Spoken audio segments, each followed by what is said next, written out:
I'm Manny Howard. This is Salon Talks. This is Mark Bittman. Coincidentally. Yes. And this is the new one, Dinner for Everyone, 100 Iconic Dishes Made 3 Ways. You've already written a book, How to Cook Everything. You get this all the time, right? Well, you know, the hypocrisy thing is what are you going to do? But titles are titles, and basically these are, the first How to Cook Everything book is 20 plus years old. Right. Is that right? Things change, tastes change, and books change. So this is, it really is a dinner book as opposed to How to Cook Everything. And it really did start with the idea that, well, this is what people want, and to some extent what they should want is easy stuff, more plant-based stuff, and really, really great stuff. And that's the idea here, is that it's a high concept with a fast, easy recipe, a vegan recipe, and a kind of blow it out, do it for company recipe, each under an umbrella of flavor or an iconic dish or what have you. So it's a new concept. It's a dinner book, and there's some wacky stuff in there and some really, really good stuff. So, and I have 2 of the problems. I cook for my family every night, pretty much.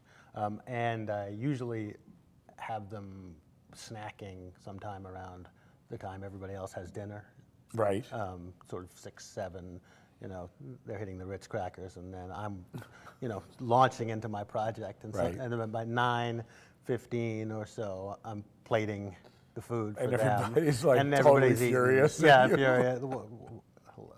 Lisa's furious. The kids are full for the most part, and really cheese and crackers for 2 hours. Yeah, and the meal is, I got to say, I'm pretty good at it. The meal is great, and I'm really pleased. All that emotional stuff that you point out in the book, and is true. It's very satisfying and to cook for your people, but they don't want the food. I really think I discovered that after, when I started cooking, I was really cooking for myself, and I liked it.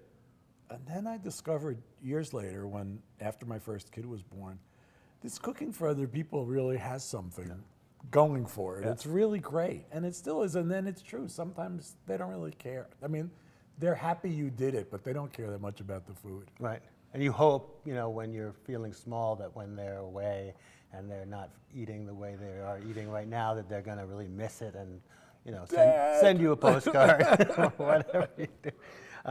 But that's that's a real thing, is the timing. And you've sort of solved the problem in this book. I haven't gone through all the recipes, but I will have, and there are some in there that I think I can deliver before 8 o'clock. Right. Well, I come by it honestly. I mean, I started cooking for my family when my kids were young, and I was a stay-at-home dad, but I worked until whatever, 5:30, and then I'd panic. And for whatever reason, we were used to eating dinner. I mean, for many reasons, we were used to eating dinner early, and I wasn't as sophisticated as you and your family are, and it was a while ago. So I just would fly into a panic at 5 or 5:30 and try to have dinner on the table at 6:30, and I really became skilled, I think, at cutting corners and doing things fast and saying, well, this will take an extra 10 or 15 minutes or an extra step or 2, and I just don't have that time right now. Right. And so the fast thing became the minimalist, really, and that has stuck with me. I was never a chef anyway, so I never did complicated things. But then you go back to the very beginning when me and my friends were using Julia Child cookbooks and stuff, and those recipes, those recipes took a while, and it's often worth it if you have the time to take a while. So, yeah. Another thing that I've also come to late. Some things I come to 10 years early, and nobody gets it, and then some things I sort of wander into after everybody's left the room. It occurred to me, I think sometime between Thanksgiving and Christmas, that I was going to start using the protein, the meat on the plate, as the garnish. Right. and that the rest of the meal was going to be about the vegetables. Yeah, you're still way ahead of your time, but yeah. But really, it's a flavor note. When the kids were tiny, I was serving them pork chops they couldn't see over. You know, it's like climbing the Matterhorn, and I really expected them to finish it. You know, I cooked it. You should finish it. I think they're traumatized. So now you have one pork chop for everybody. Exactly right. Right. Well, that is increasingly common, and we all know that's the way to treat meat is as a garnish, or at least as a snack or an accent or whatever. It's not when you think about what we used to eat, meat-wise, when you think about, I can remember 4 people finishing a 3-pound steak and that kind of stuff. Yeah. And now it's always like, or for most people that I know, it's one piece of meat that used to serve 1 now serves 4. Right. I was talking I was writing about fraudulent fish, about replacing cheap fish where expensive fish is being sold. Right. I was talking to Bobby Damasco at Peerless Fish, and he said, I know that guy. Yeah.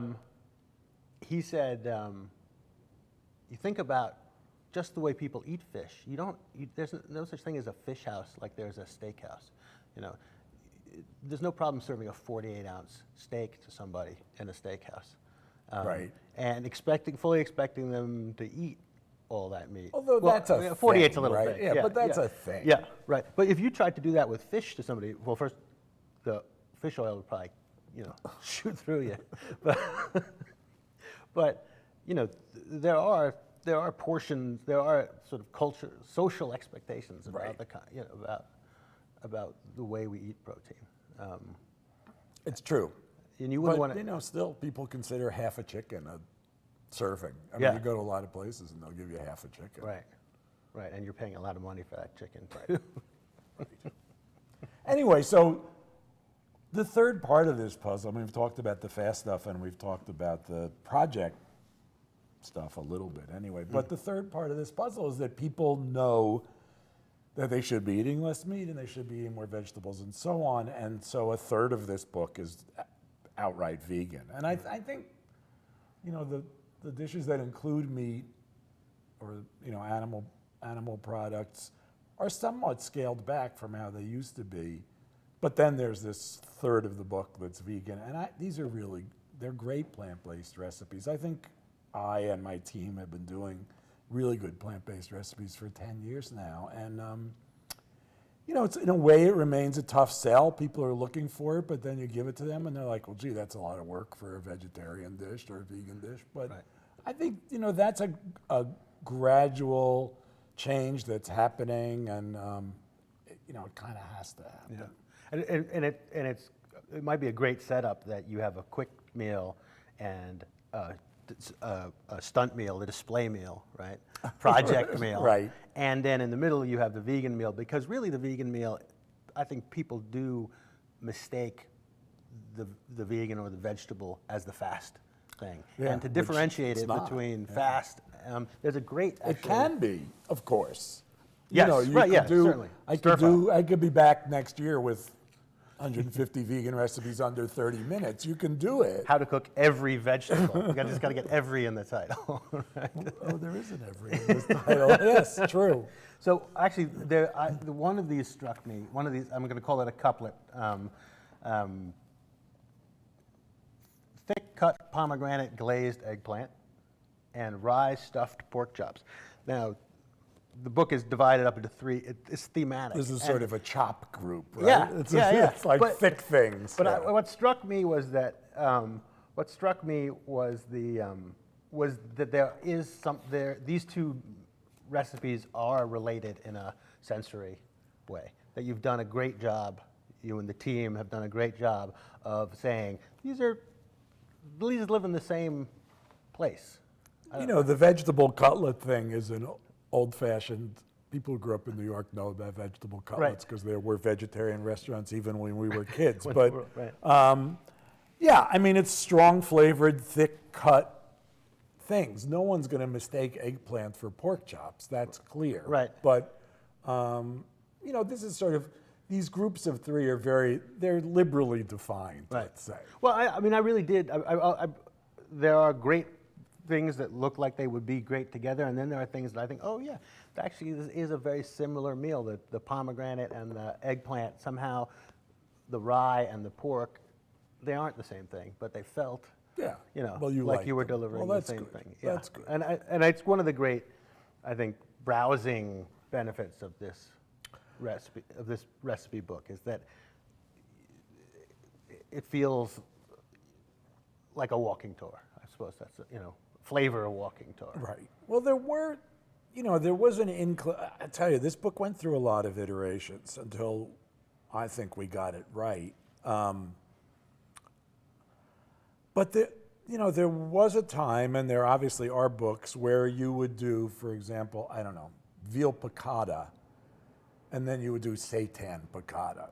Where you'd use a meat imitation, Right. or a substitute meat or fake meat or whatever you want to call it, to try to make pretty much the same dish that would be in every way that you could hopefully perceive identical. Right. Begging forgiveness for the vegetable, right? Right.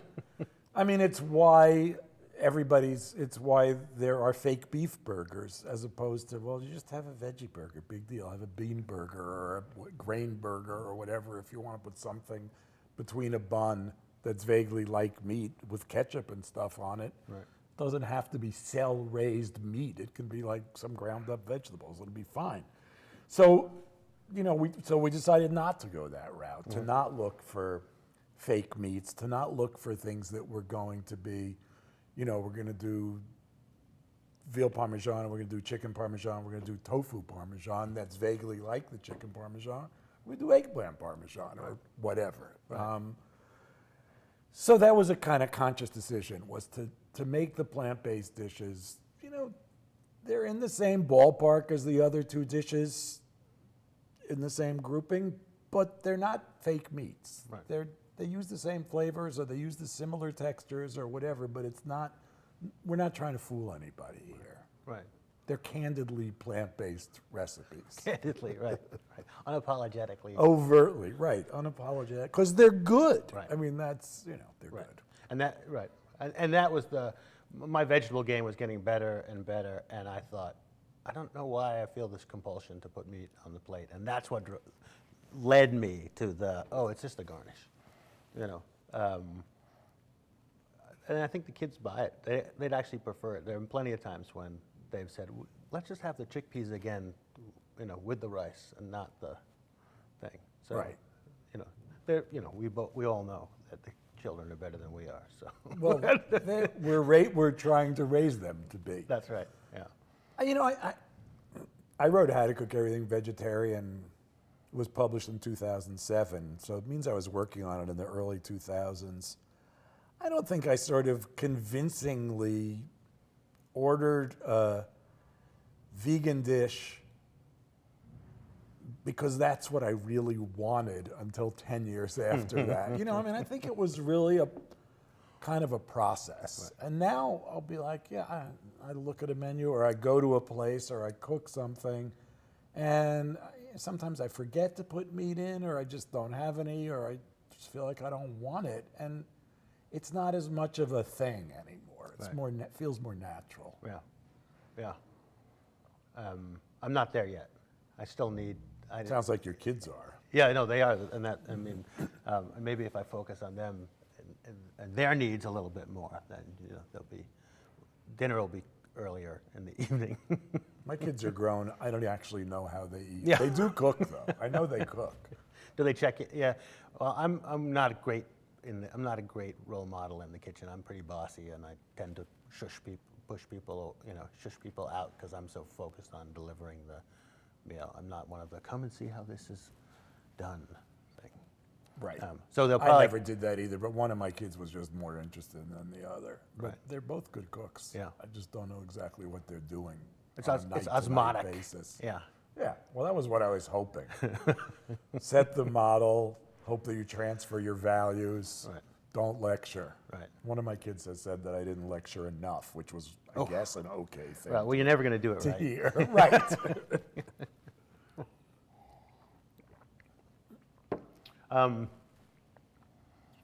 Are you working on another cookbook? Is there another thing coming? You know, there's the 20th anniversary of How to Cook Everything, the original How to Cook Everything. So that's everything now.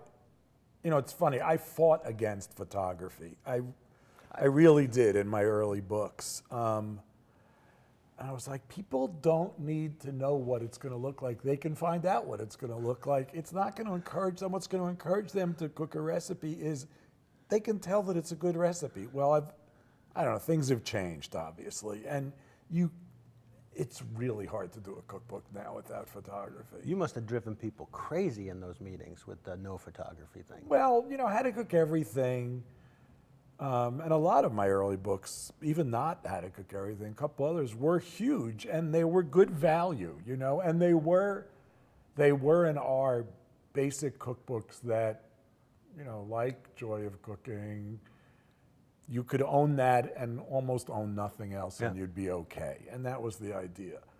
But everything is a little, you know, people do expect photography now. It's harder to get, and also those books exist. So I don't have to redo the original How to Cook Everything. It's a good standalone volume, but we're doing it with fewer recipes and with photography. So that's coming out actually later this year.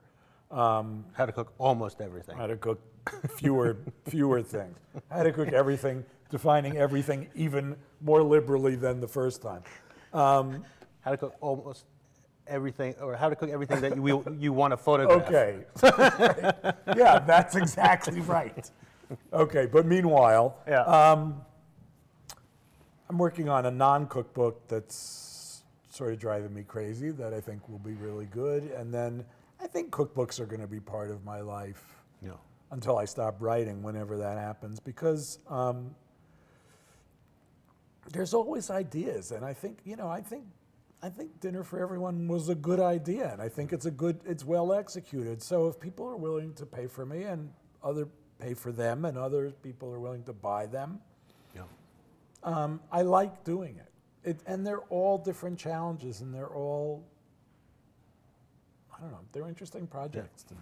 Well, I was, you know, if I had room in my backpack, I was going to bring you my sauce-splattered How to Cook Everything. Is the binding and show you. broken? It's no good if the binding's not broken. Binding is totally broken, you know, and peeling off. And we have 2 copies because we brought them together. You know, they came together. We each had one in our household,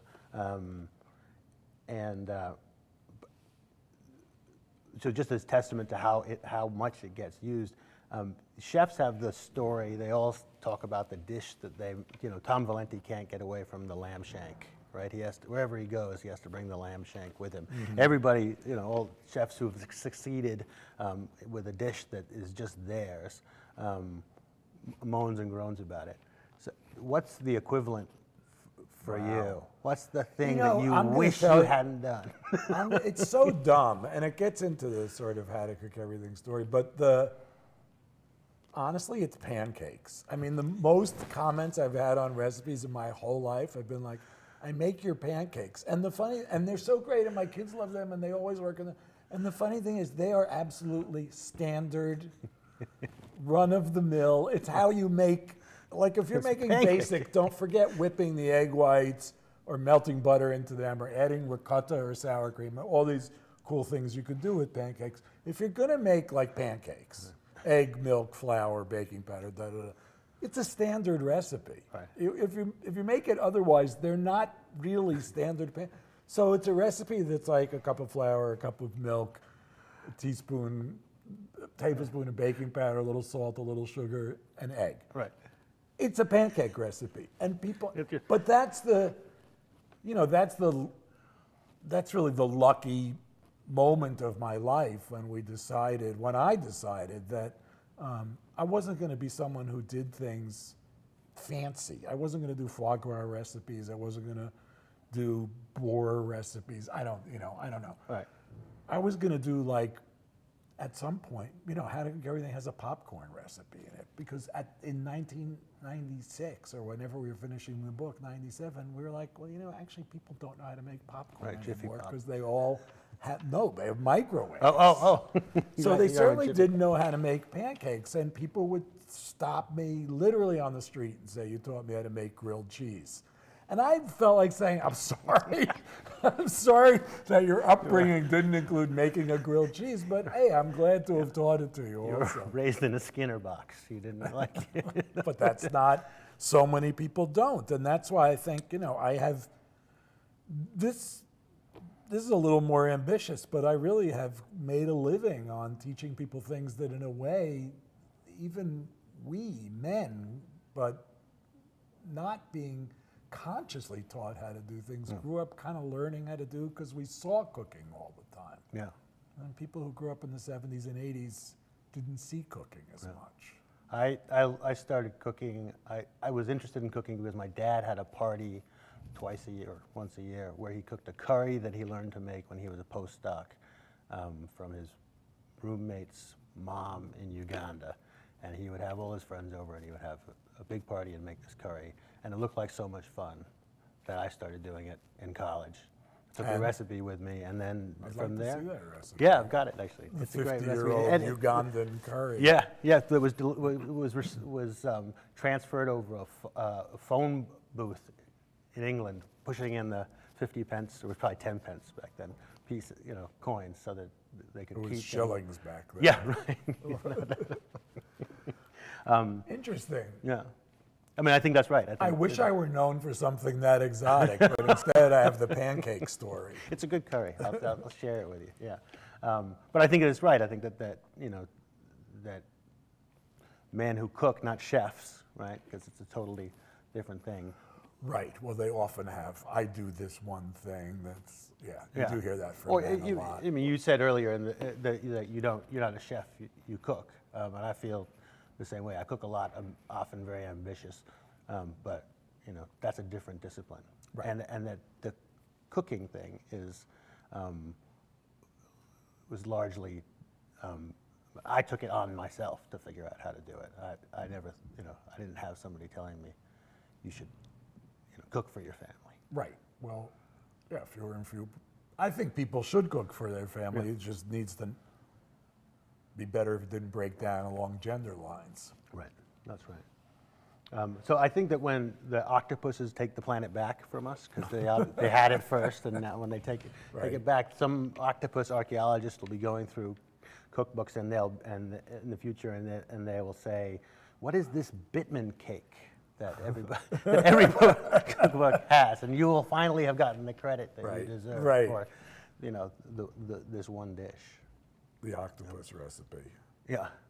I saw the octopus recipe in here, and it's a great one, but I've sworn off octopus. I won't eat them. Because they're too smart? They're too smart. I don't think they're smarter than pigs, You have to be careful with that. I never saw a pig rolling down. I know. I